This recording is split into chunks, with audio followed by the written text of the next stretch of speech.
Hello class. Class हम लोग discuss कर रहे हैं कुछ इंस्ट्रूमेंट्स के बारे में जो कि यूज़ होते हैं क्लिनिकल बायोकेमिस्ट्री की लैब में। तो उसी में हम लोगों ने semi auto analyser, fully auto analyser, colorimeter, spectrophotometer, flame photometer, ये सारी चीज़ें हमने पढ़ी हैं। उसी को कंटिन्यू करेंगे। एलाइज़ा आज हमारा टॉपिक है। एलाइज़ा हम पढ़ने वाले हैं बिकॉज़ एलाइज़ा के प्रिंसिपल पर भी क्लिनिकल बायोकेमिस्ट्री के most of the test perform किए जाते हैं।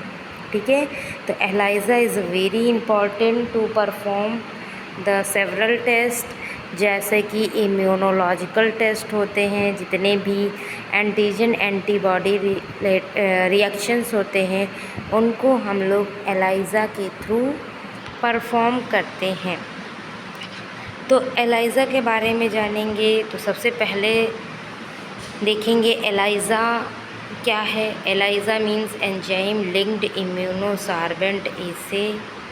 ठीक है, इसका फुल फॉर्म होता है एंजाइम लिंक्ड का मतलब होता है इसमें कोई एडिशनल एंजाइम यूज़ होगा जो कि बताएगा किसी भी एंटीजन या फिर एंटीबॉडीज़ की प्रेजेंस और एब्सेंस को। ठीक है, तो ये क्या होता है, ये हाईली सेंसिटिव और बहुत ही ज़्यादा स्पेसिफिक होता है। स्पेसिफिक इन द सेंस सिर्फ़ और सिर्फ किसी एक चीज़ को बताने वाला।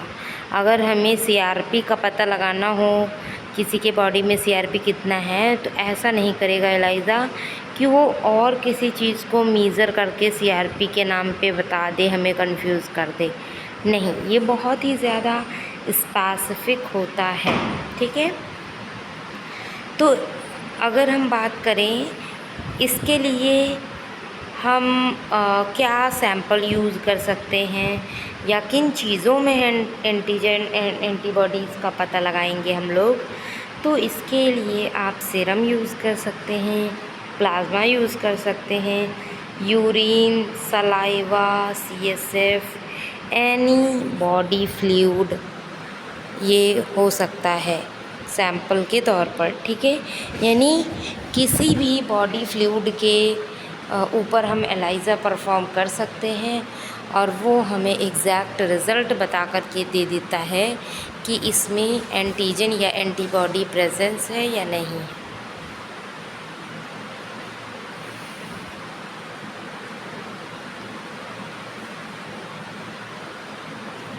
इसके बाद में बात करेंगे कि कौन से चीज़ों में ये हेल्प करेगा, कौन से टेस्ट को परफॉर्म करने में हेल्प करेगा।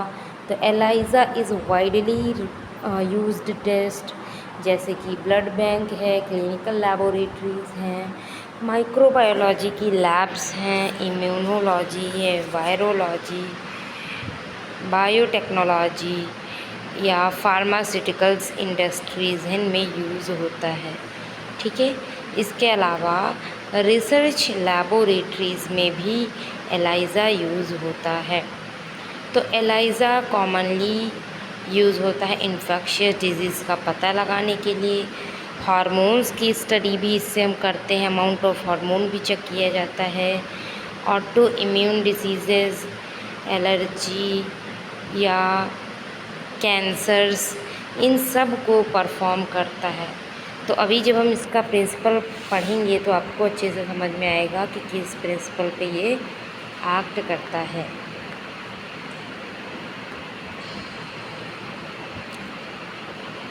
तो ये मेनली जो इसका बेस्ड प्रिंसिपल है वो होता है एंटीजन एंड एंटीबॉडी रिएक्शन। ठीक है, ये एंटीजन एंड एंटीबॉडी के रिएक्शन के पैटर्न पर इसका प्रिंसिपल जो होता है वो बेस्ड होता है। ठीक है, इसके पहले कि हम लोग इसका प्रिंसिपल पढ़ें, यहाँ पर मैं आपको इसके कुछ टाइप्स बताने वाली हूँ कि एलाइज़ा के कितने टाइप्स होते हैं। तो there are 4 types of ELISA test. ELISA test सबसे पहला होता है डायरेक्ट एलाइज़ा, फिर होता है indirect ELISA, sandwich ELISA and competitive ELISA. ठीक है, डायरेक्ट एलाइज़ा का मतलब क्या होता है कि एंटीजन हमारे पास अवेलेबल होता है। हमें किसी के भी सीरम में एंटीबॉडीज़ का जब पता लगाना हो, जब हमें एंटीबॉडीज़ का डिटेक्शन करना हो, उस कंडीशन में हम डायरेक्ट एलाइज़ा परफॉर्म करते हैं। ठीक है, तो बेसिकली होता क्या है, एंटीजन कोटेड ट्यूब्स या फिर क्यूवेट्स हमारे पास होते हैं और उसके अंदर हम सीरम डालते हैं। अब सीरम में अगर वो डिज़ीज़ जिसका पता हम लगा रहे हैं पेशेंट को होगी तो उसका एंटीबॉडीज़ उस पेशेंट के सीरम में होगा। ठीक है, फिर हमें क्या करना है, उस एंटीबॉडीज़ का नॉर्मली हमको डिटेक्ट करने के लिए सीरम मिक्स करेंगे क्यूवेट में। सीरम मिक्स करने के बाद हम इसमें एंजाइम डालेंगे जो कि कलर का फॉर्मेशन करवा देगा, जिसकी हेल्प से हम कलर देख लेंगे नॉर्मली, और कलर देखने के बाद हमें डिक्टेट कर देगा कि इसके अंदर वो एंटीबॉडी प्रेजेंट है या नहीं है। देखिए, ये सारी चीज़ें जो हम देख रहे हैं ये हम देखते कलर के बिहाफ पर ही हैं। कलर की प्रेजेंस या एब्सेंस के बिहाफ पर ही हम एंटीजन और एंटीबॉडी रिएक्शन को जज करते हैं। उसके बाद में आता है तो इसमें डायरेक्ट एलाइज़ा में अगर कलर डेवलप हो गया तो इसका मतलब है कि एंटीबॉडीज़ प्रेजेंट है पेशेंट के सैंपल में। अगर कलर का फॉर्मेशन नहीं हुआ तो इसका मतलब कि एंटीबॉडी एब्सेंट है। इनडायरेक्ट एलाइज़ा की बात करें हम लोग तो इनडायरेक्ट एलाइज़ा में क्या होता है कि इसमें एक एंटीजन और एंटीबॉडी का कॉम्प्लेक्स होता है। ठीक है, एंटीजन एंटीबॉडी का कॉम्प्लेक्स बनेगा, यानी एंटीजन पहले से कोटेड रहेगा, सैंपल डालेंगे, अगर एंटीजन एंटीबॉडी प्रेजेंट होगी तो वो कॉम्प्लेक्स बनाएगी। कॉम्प्लेक्स बनने के बाद इसमें अलग से एक सेकेंडरी एंटीबॉडी यूज़ की जाएगी जो कि एज आ कॉन्जुगेट एक्ट करेगी, यानी ऊपर से हम एक एंटीबॉडी डालेंगे जो उस सैंपल के एंटीबॉडी से जुड़ेगी। ठीक है, तो हमें ये पता चल जाएगा कि अगर वो कॉम्प्लेक्स बन गया है तो वो हमें बता देगा कि इसके अंदर एंटीबॉडी प्रेजेंट है या नहीं। तो इसको इनडायरेक्ट एलाइज़ा बोलते हैं। इसका रीज़न है इनडायरेक्ट एलाइज़ा बोलने का कि इसमें डायरेक्टली जो सैंपल में एंटीबॉडी प्रेजेंट है उसका यूज़ नहीं किया जा रहा है, इसमें कोई दूसरी एंटीबॉडी सेकेंडरी एंटीबॉडी के तौर पर यूज़ की जा रही है, इसलिए हम इसको डायरेक्ट एलाइज़ा की कैटेगरी में नहीं रखते हैं। उसके बाद में तीसरा आता है सैंडविच एलाइज़ा। सैंडविच एलाइज़ा जैसे आपका सैंडविच होता है ना, नीचे ब्रेड रखी होती है, ऊपर भी ब्रेड रखी होती है और बीच में हमारे वेजिटेबल्स होते हैं। ठीक है, तो इसी तरीके से हमारा सैंडविच एलाइज़ा होता है, इसी वजह से इसका सैंडविच नेम है। होता क्या है कि इसमें ऑलरेडी एंटीजन जो होता है उसको हम डिटेक्ट करते हैं, ऑलरेडी एंटीबॉडी कोटेड रहती है, यानी उस क्यूवेट में एंटीबॉडी पहले से ही प्रेजेंट रहेगी। अब हम सैंपल डालेंगे, अगर सैंपल में एंटीजन प्रेजेंट है, अगर सैंपल में एंटीजन पहले से प्रेजेंट है तो क्या होगा, एंटीजन जा कर के उस एंटीबॉडी से बाइंड करेगा। फिर हम सैंपल डालेंगे, सैंपल क्या करेगा, उसके पास एंटीबॉडीज़ भी होंगी जो जा कर के जो कॉम्प्लेक्स बना है एंटीजन एंटीबॉडी का उससे बाइंड कर लेगा। फिर हम सेकेंडरी एंटीबॉडी फिर से ऐड करेंगे, यानी इसके अंदर टोटल 3 एंटीबॉडी यूज़ की जाती हैं। एक तो प्री कोटेड, एक कॉन्जुगेट और एक सैंपल में प्रेजेंट एंटीबॉडी। तो जब डालेंगे तो एक सैंडविच जैसा स्ट्रक्चर दिखाई देगा, एक सैंडविच जैसी स्ट्रक्चर बन जाती है, जिसको हम लोग सैंडविच एलाइज़ा बोलते हैं। इसके बाद आता है एक कॉम्पिटिटिव एलाइज़ा। इसमें पहले से ही हम कॉम्प्लेक्स डालते हैं एंटीजन और एंटीबॉडी का, फिर हम सैंपल डालेंगे। अगर सैंपल में वो एंटीबॉडी प्रेजेंट है तो सैंपल की एंटीबॉडी पहले से प्रेजेंट एंटीबॉडी को रिप्लेस कर देती है और खुद से जा कर के जॉइंट हो जाती है। ठीक है, तो ये टाइप्स ऑफ एलाइज़ा हैं।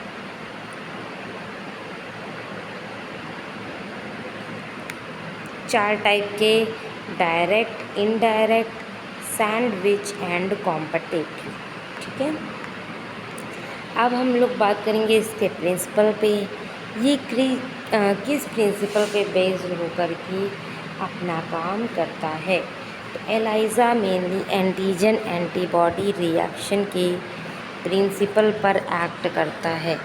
यानी इसमें होता क्या है, एक एंटीजन एक एंटीबॉडी जुड़ करके आपस में कॉम्प्लेक्स बनाते हैं और उसी कॉम्प्लेक्स का डिटेक्शन हम लोग करते हैं कि एंटीजन प्रेजेंट है या नहीं है, एंटीबॉडी प्रेजेंट है या नहीं।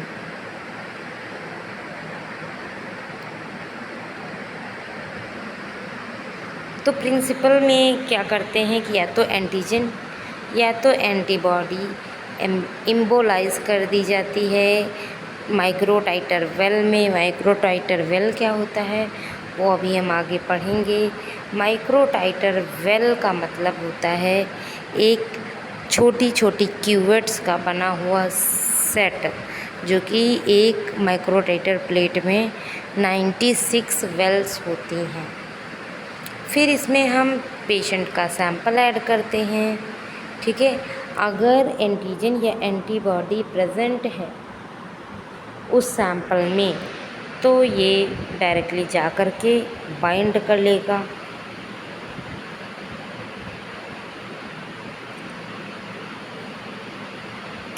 बाइंड करने के बाद अगर इसमें एंजाइम, इसमें हम ऐड करेंगे एंजाइम लेबल्ड एंटीबॉडीज़। ठीक है, तो वो एंटीबॉडीज़ सिर्फ़ और सिर्फ कॉम्प्लेक्स से बाइंड होती हैं, ना तो वो डायरेक्ट एंटीजन से बाइंड होंगी ना तो एंटीबॉडीज़ से, वो डायरेक्ट बाइंड होती हैं कॉम्प्लेक्स से।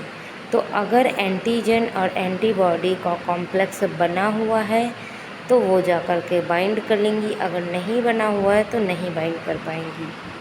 ठीक है, एक्सेस मटेरियल को हम वॉशिंग के थ्रू रिमूव कर देंगे, यानी यहाँ पर वॉशिंग परफॉर्म करेंगे। फिर हम इसमें क्रोमोजेनिक सब्सटेंस डालेंगे। क्रोमोजेनिक सब्सटेंस का मतलब होता है कलर बनाने वाला सब्सटेंस। ठीक है, कलर बनाने वाला सब्सटेंस इसमें हम ऐड करेंगे। ऐड करने के बाद में अगर सैंपल में एंटीजन या फिर एंटीबॉडी प्रेजेंट होगी तो हमें तुरंत कलर का चेंज देखने को मिल जाएगा। तो उस कलर की इंटेंसिटी को हम एलाइज़ा रीडर की हेल्प से रीड कर लेंगे और हम पता कर लेंगे कि एंटीजन एंटीबॉडीज़ प्रेजेंट हैं या नहीं हैं सैंपल में। तो ये इसका प्रिंसिपल होता है, ये इसी प्रिंसिपल पे एक्ट करता है। उसके बाद में हम लोग बात करेंगे एलाइज़ा के क्या क्या कंपोनेंट्स हैं। कंपोनेंट्स कह लीजिए या फिर पार्ट्स, एक ही चीज़ है कि एलाइज़ा के कितने पार्ट्स होते हैं, इसके बारे में हम लोग जानेंगे। तो सबसे पहले माइक्रोटाइटर प्लेट होती है। ठीक है, माइक्रोटाइटर प्लेट का मतलब होता है एक ऐसी प्लेट जिसमें 96 वेल्स बनी होती हैं, जो कि पॉलीस्टेरीन प्लेट से मिलकर बनती हैं। यानी पॉलीस्टीरीन प्लेट्स की बनी हुई 96 वेल्स होती हैं, जिनमें सरफेस बाइंड होता है या तो एंटीजन से या फिर एंटीबॉडीज़ से। यानी कि इन प्लेट्स में ऑलरेडी या तो एंटीजन और या तो एंटीबॉडी प्रेजेंट रहेगा।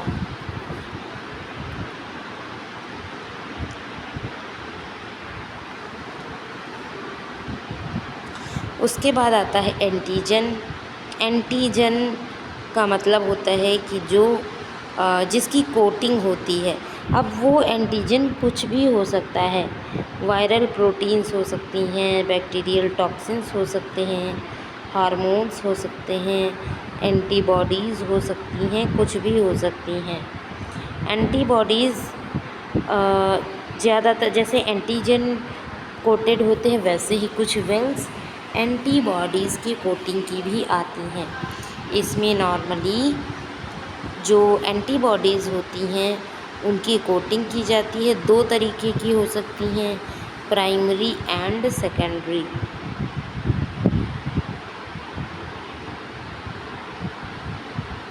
उसके बाद में इसके अंदर प्रेजेंट होता है एंजाइम कॉन्जुगेट। कॉन्जुगेट जो होता है वो एक ऐसा सब्सटेंस होता है जो एंटीजन और एंटीबॉडी कॉम्प्लेक्स के साथ में बाइंड करता है। यानी एक ऐसा एंजाइम जो एंटीजन और एंटीबॉडी के कॉम्प्लेक्स के साथ में बाइंड करता है। इसमें कॉमन एंजाइम जो यूज़ होते हैं, एक तो है आपका हॉर्स रेडिश पेरोक्सीडेज़। हॉर्स रेडिश पेरोक्सीडेज़ बहुत ही ज़्यादा इम्पॉर्टेंटली यूज़ किया जाता है, इसका शॉर्ट में नेम होता है HRP। दूसरा होता है आपका अल्कलाइन फॉस्फेटेज़। ये बहुत ही सिंपल सा एक एंजाइम होता है अल्कलाइन फॉस्फेटेज़। नॉर्मली लीवर से भी सिक्रीट होता है हमारे बॉडी में, तो उसका यूज़ भी करते हैं हम लोग, ठीक है। इसके बाद क्या चीज़ एलाइज़ा के अंदर यूज़ होती है, सबस्ट्रेट यूज़ होता है। सबस्ट्रेट क्या है, एक कलर्ड प्रोडक्ट है जो कि एंजाइम के साथ में एक्ट करके कलर बनाता है, कलर फॉर्मेट करता है। अब इसके लिए हम कई चीज़ें यूज़ कर सकते हैं। टेट्रामेथिलीन बेंजीडीन यूज़ किया जाता है जिसको TMB बोलते हैं, या फिर OPD यूज़ किया जाता है।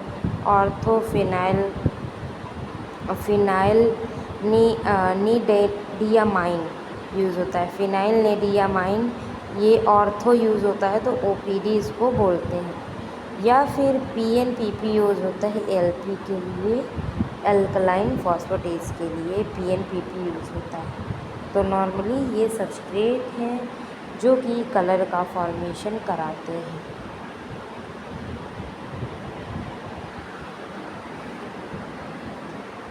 उसके बाद इसमें स्टॉप सॉल्यूशन भी ऐड होता है। स्टॉप सॉल्यूशन क्या करता है, रिएक्शन को रोकने का काम करता है। यानी जब एक स्पेसिफिक टाइम के बाद हम इसको रोकते हैं, क्योंकि कलर का फॉर्मेशन अगर हमने नहीं रोका तो वो और डार्क यानी कलर का फॉर्मेशन होता जाएगा और वो और भी ज़्यादा डार्क कलर बना देगा। तो स्टॉप सॉल्यूशन हम डालेंगे एक स्पेसिफिक टाइम के बाद। तो एज अ स्टॉप सॉल्यूशन क्या यूज़ होता है, H2SO4 यूज़ किया जाता है एज अ स्टॉप सॉल्यूशन। और इसके कंपोनेंट होते हैं एलाइज़ा रीडर है जो कि 450 नैनोमीटर की वेवलेंथ पर काम करता है, और वो उस कलर का जो मैं उतनी देर से आपको बता रही हूँ, कलर डेवलप हो रहा है, तो जो भी कलर डेवलप होगा उसकी स्टडी करेगा। यानी कलर डेवलपमेंट की स्टडी को करता है एलाइज़ा, ठीक है, एलाइज़ा रीडर। उसके बाद एलाइज़ा वॉशर भी होता है एक। ये जब भी हमको वेल्स को वॉश करना होता है तो वो स्पेसिफिक टाइम के लिए एक स्पेसिफिक अमाउंट वाटर का डालता है, शेक करता है माइक्रोटाइटर प्लेट को, और शेक करने के बाद वाटर को रिमूव करता है, ड्राई करता है। तो ये भी एक मशीन है। वॉशिंग फ़िलहाल हम मैनुअली भी कर सकते हैं, बट एलाइज़ा वॉशर अगर यूज़ करते हैं तो वो बहुत ही स्पेसिफिक वॉशिंग करता है, अच्छा होता है।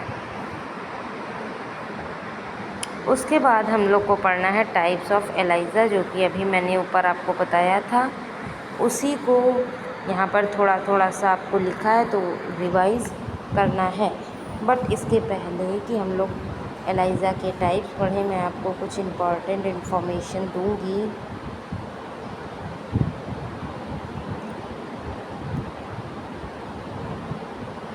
अगर आपने BMS, BHMS, BUMS या BNYS कर रहे हैं, लीगल बी में प्राइमरी स्टेज पे एलोपैथ प्रैक्टिस करना चाहते हैं, तो मैं आपको लीगल गवर्नमेंट कोर्स के बारे में बता रही हूँ, विच इज़ CCH। इस कोर्स का जो ड्यूरेशन है वो 1 साल है और इसकी कंप्लीट फ़ीस 25,000 रुपीज़ है। अगर आप अपना मेडिकल स्टोर चला रहे हैं, उसे फार्मा क्लिनिक में चेंज करना चाहते हैं, तो आपके लिए बेस्ट है टेली मेडिसिन कोर्स।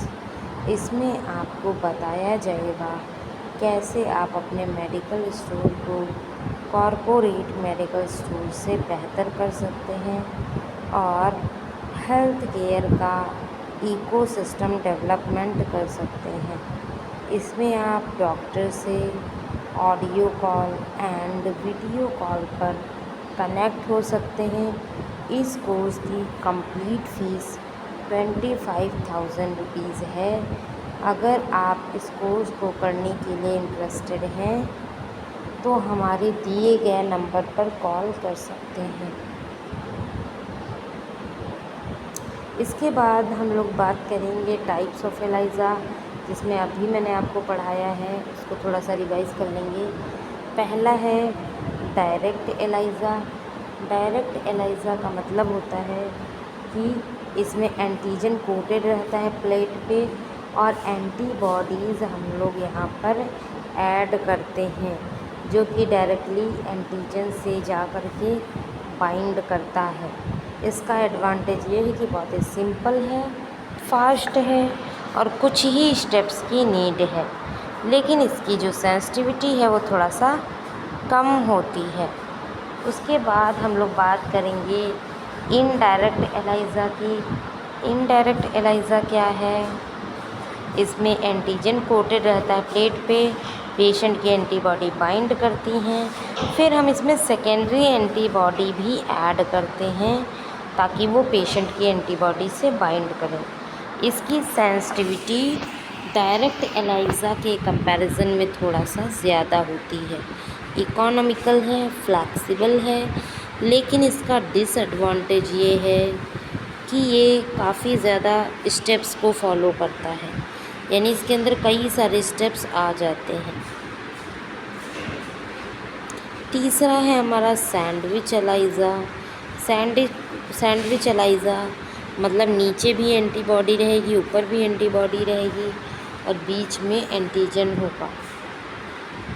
जैसे कि सबसे पहले एंटीबॉडी कोटेड रहेगी प्लेट में, एंटीजन हम सैंपल का डालेंगे जो कि एंटीबॉडी को कैप्चर करके बाइंड करेगा, फिर एंटीबॉडी और ऐड करेंगे ताकि वो एंटीजन से और ज़्यादा जा कर के कनेक्ट हो, फिर हम सेकेंडरी एंटीबॉडी भी डालेंगे ताकि वो एक बड़ा सा कॉम्प्लेक्स बना ले।